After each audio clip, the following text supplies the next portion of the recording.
تقریباً 6% اس میں اضافہ ہوا ہے جولائی سے لے کر اب تک۔ اسی دوران آپ نے دیکھا کہ حکومت نے فیصلہ کیا اور جو ملک کے تاجران ہیں ان کے ساتھ ایک بہت اچھی ڈیل کی گئی، جس کے تحت انہیں مراد بھی دی گئیں اور ان کے ساتھ یہ بھی طے پایا گیا کہ وہ ڈاکیومنٹیشن کریں اور ملک کی جو معیشت ہے اس میں ٹیکسز ادا کر کے بھرپور طور پہ حصہ لیں۔ فسکل سائڈ کی جانب دوسری چیز ایک اور بتا دوں کہ ان 4 مہینے میں کوئی 2.1 ارب ڈالر جو ہے، جو قرضہ پچھلی حکومتوں نے لیا تھا، اسے واپس بھی کیا گیا تاکہ اس ملک کی جو کریڈٹ ریٹنگ ہے وہ برقرار رہے، اور ساتھ ہی ساتھ ایک اچھے انداز میں ملک کی معیشت کو چلانے کا یہ بھی ایک نمبر ہے کہ اسٹیٹ بینک آف پاکستان سے پچھلے 4 مہینے میں ٹکا بھی ادھار نہیں لیا گیا۔ تو یہ تمام چیزیں اگر آپ مل کر دیکھیں تو بہت ایک تقریباً اچھی پکچر ابھر رہی ہے۔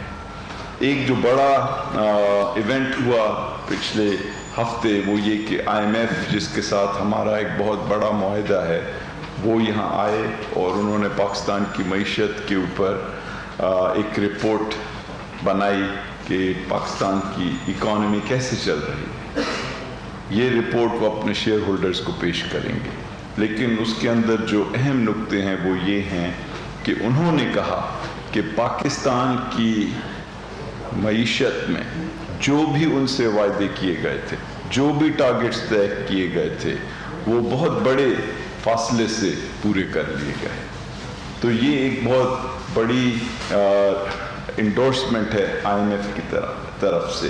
انہوں نے کہا کہ all performance criteria for Q1 were met with comfortable margins، یعنی جو بھی پرفارمنس کے کرائٹیریا تھے وہ تمام بخوبی اور بہت اچھے فاصلے سے مکمل طور پہ پورے کیے گئے، اور IMF کی جو یہ خصوصی ٹیم تھی انہوں نے ریکمینڈ کیا کہ پاکستان کو دوسری جو ٹرانچ ہے، تو دوسری قسط ہے IMF کی طرف سے $450 ملین کی وہ دی جائے۔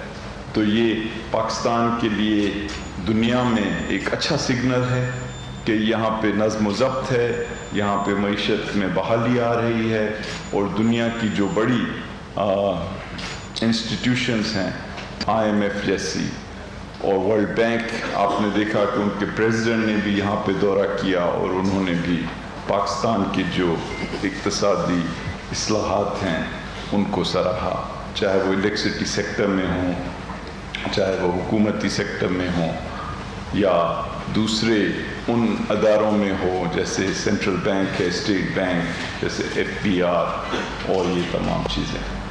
تو یہ 2 بڑی چیزیں۔ اب تیسری چیز یہ کہ یہاں پر کچھ ایسے ڈیمانڈز ابھرتے رہے ہیں اور کچھ ایسی ضروریات ہیں جن پہ اب ہم مکمل دھیان دے کر ان کو حل کرنا چاہتے ہیں۔ تو اس کے لیے میں چند جو ہے اناؤنسمنٹس کرنا چاہتا ہوں۔ پہلی بات یہ کہ نیا پاکستان کا جو پروگرام ہے پرائم منسٹر عمران خان کا، کہ لوگوں کو گھر بنا کر اور بنوا کر دیے جائیں، اس کے لیے ہم اس وقت تک 30 ارب روپے اضافی ایلوکیٹ کر رہے ہیں۔ ان ایلوکیشن یعنی اس اضافی رقم کی وجہ سے ہم یہ سمجھتے ہیں کہ کوئی 300 ارب روپے کے گھر جو ہیں بن سکیں گے، اور حکومت جو ہے اس میں 30 ارب روپے اپنی طرف سے سبسڈی کے طور پر دے گی۔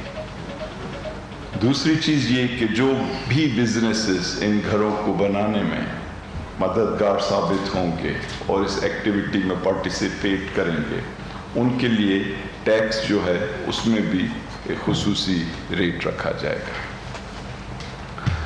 اب آپ آ جائیں ایکسپورٹرز کی طرف۔ اس حکومت کا بنیادی ایک جو محور ہے اقتصادی پالیسی کا وہ یہ ہے کہ کیسے ایکسپورٹس کو بڑھایا جائے، یعنی اپنی چیزیں باہر کے لوگوں کو کیسے بیچی جائیں۔ تو اس کے لیے ہم نے فیصلہ کیا ہے کہ ہم 200 ارب روپے اضافی ایکسپورٹرز کو دیں جسے سبسیڈائز کیا جائے. یعنی اس وقت اگر سود جو ہے وہ زیادہ محسوس کیا جا رہا ہے تو اس میں کمی کی جائے اور جو ڈفرنس ہے وہ حکومت ادا کرے. تو یہ 200 ارب روپے کا اضافی قرضہ اگر ایکسپورٹرز لیں تو یہ سستے داموں دیا جائے گا اور اس کی جو گیپ ہے وہ حکومت اپنے اخراجات سے برداشت کرے گی.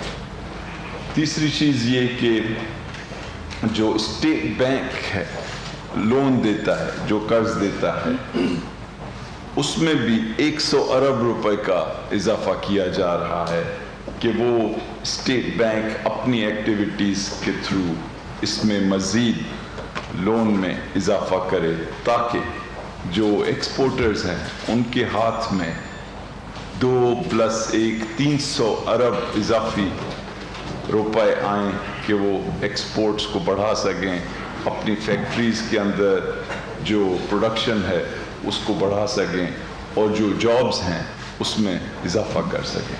تو اس سارے جو یہ پیکیج کے مختلف پوائنٹس ہیں ان کا بنیادی مقصد یہ ہے کہ اقتصادی جو ماحول ہے اس میں تیزی لائی جائے, اپنی چیزوں کو باہر بیچنے میں زیادہ مدد دی جائے اور ملک کے اندر جتنی زیادہ سے زیادہ نوکریاں ہوں وہ پیدا کی جائیں.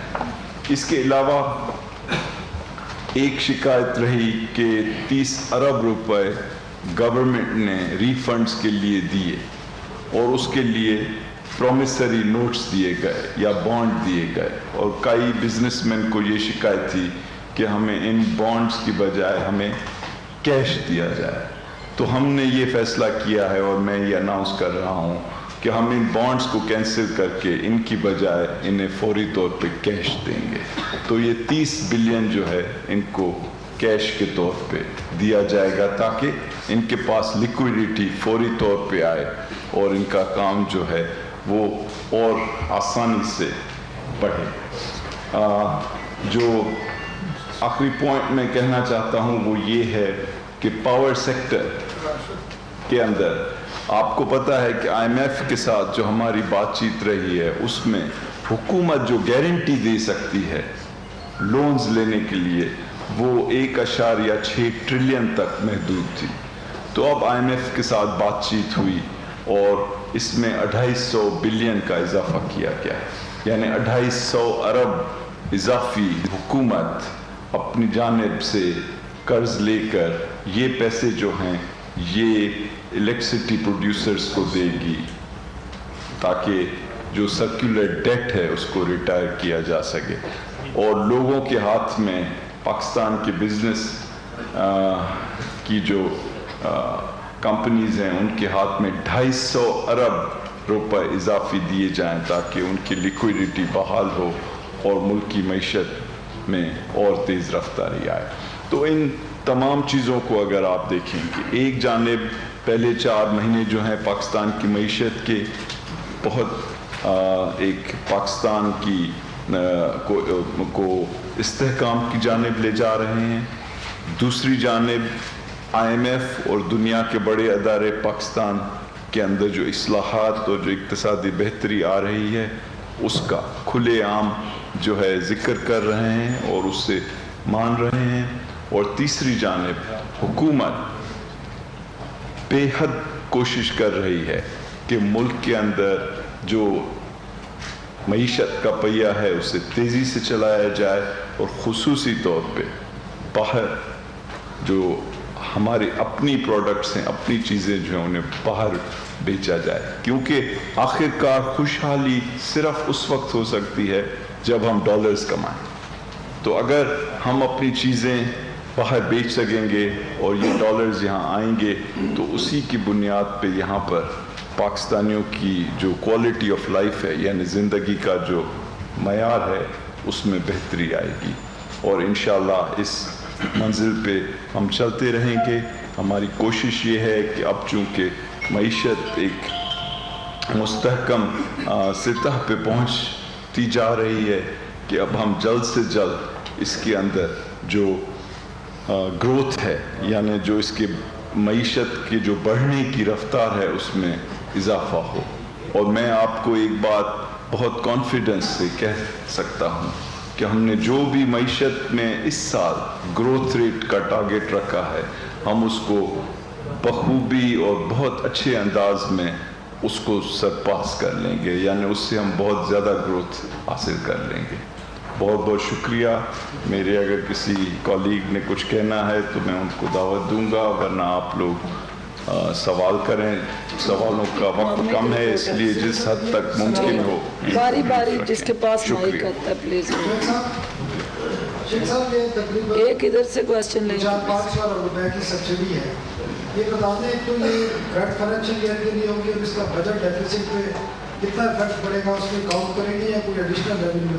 دوسرا مولانا صاحب نے کل جو اسپیچ کی ہے وہاں پڑھنے میں انہوں نے NFC کا خاص کر ذکر کیا ہے اور یہ کہا ہے کہ جو ٹاٹا کے ٹاٹا کے حوالے سے جو شیئر رکھنا تھا NFC میں جو ڈسٹرکٹ میں چینج ہوئے ان کے لیے وہ اب آپ کی حکومت ہے 3 صوبوں میں. ماضی میں تو اس پہ اعتراض آتا رہا, باقی صوبے تیار نہیں تھے. تو آپ کیا پوزیشن ہے NFC میں جو یہ حصہ ایک رکھنا تھا جو دیوار ہوئے ہیں ٹاٹا کے علاقے کے, تو اس کے لیے آپ تیار ہیں یا اس پہ کوئی اقدامات اٹھا رہے ہیں؟ جی ادھر سینٹر میں جو نا سوال کروں گا, آپ جواب پہلے جواب سر. میرا سوال یہ ہے کہ تقریباً 38% انکریز آیا ہے ٹومیٹو کے پرائسز کے اندر, تقریباً 35% انکریز آیا ہے آٹے کے اندر. تو پرائس کنٹرول کمیٹی کس وقت متحرک ہوگی اور کب ریلیف ملے گا؟ دوسری بات یہ ہے کہ تقریباً $400 ملین جو انکریز ہوئے ہمارے جو ہے فارم ریزرو کے اندر, یہ کہاں سے آئے ہیں؟ یہ ذرا سے کر دیجیے. یہ جو 300 گھر کے لیے پیسے آپ نے ابھی ایلوکیٹ 300 ارب روپے کیے ہیں, تو اس سے آپ نے کوئی نمبر بتایا ہے کہ کتنے گھر بنیں گے؟ یہ کیا 16 مہینے میں پہلی بار یہ ایلوکیشن ہو رہی ہے, اس سے پہلے بھی ہوئی ہے؟ اس طرف شیخ صاحب, یہ انفلیشن ہے اس کی وجہ سے لوگ کافی پریشان ہیں, خاص طور پر فوڈ انفلیشن جو ہے وہ اراؤنڈ 15% تک ہے. تو پرائسز جو ہے اوپر کنٹرول ہیں, خاص طور پہ جو ضروری اشیاء ہیں سبزی سے لے کے فروٹ تک لوگ کافی شکایت کر رہے ہیں. سیکنڈ کوشچن یہ ہے اس انفلیشن کو ایڈریس کرنے کے لیے کیا کر رہے ہیں, جس کا کوشچن ہوا کہ میکینزم کیا ہے پرائس کنٹرولنگ کا. سیکنڈ کوشچن یہ ہے کہ 16% گروتھ ہے یہ ایف بی آر کے ٹیکس ریونیو میں, تو پاکستان ریونیو اتھارٹی بنانے کی کیا ضرورت پیش آ رہی ہے؟ اس کی کافی مخالفت بھی کی جا رہی ہے. جو ایف بی آر کے آفیسرز ہیں ان کی طرف سے کافی ریزسٹنس آ رہی ہے, بڑا اسٹرانگ قسم کا انہوں نے میسیج بھی جو ہے وہ جاری کیا ہے. تو کتنا لیکیج ہے ہمارے ٹیکس سسٹم کے اندر, اور اس اتھارٹی کے قائم ہونے سے پرفارمنس کیا رہے گی؟